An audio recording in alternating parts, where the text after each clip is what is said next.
So we just walked through the clubhouse. Yep. And there it is over there. The pool's here on the left.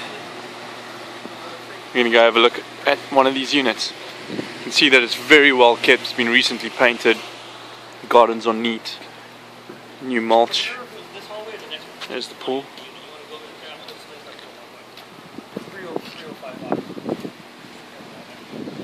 And there's Peter. Can we have a look? Peter, can you just come and listen to us, please? Hey? Can you just come, right? Just need to explain something. Briefly, I'm just going to explain a little bit about condo conversion, and this is very indicative of what a condo conversion was and still is.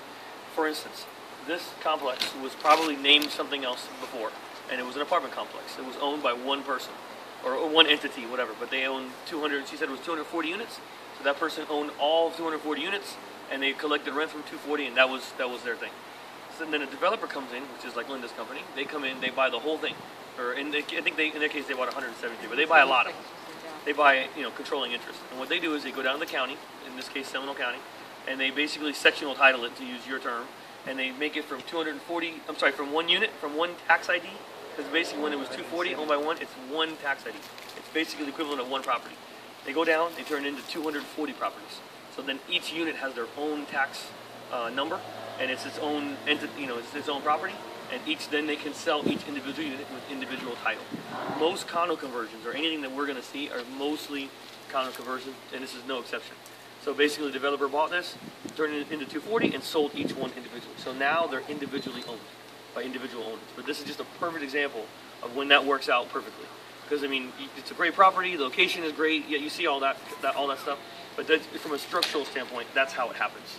They just buy it and then they individually title it to each owner. And then each owner has their, get their own management company. They get their own.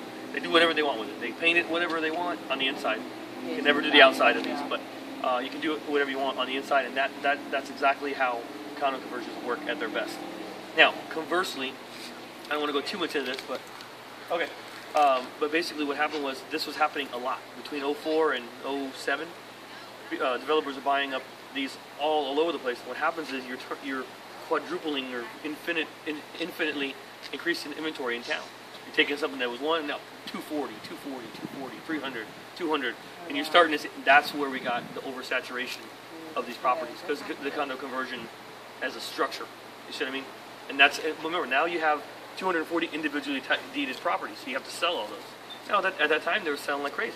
These here sold for 260, the same one you're going to see today. So, I mean, but that's just to give you an example of how that happened. That's how the developers did it. That's what happened when they did it, and now we're in the recovery phase where now you can purchase them 40-50% of what they were, but it's still a great property. It's still a great location. It still has all these amenities and all this stuff.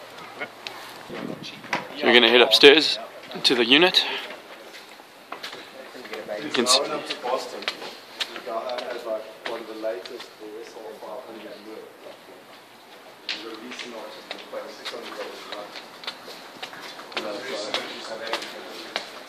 Well, the lease cost. It's like $600 a month. So you have the latest Mercedes Benz. Oh, 3 years, good job.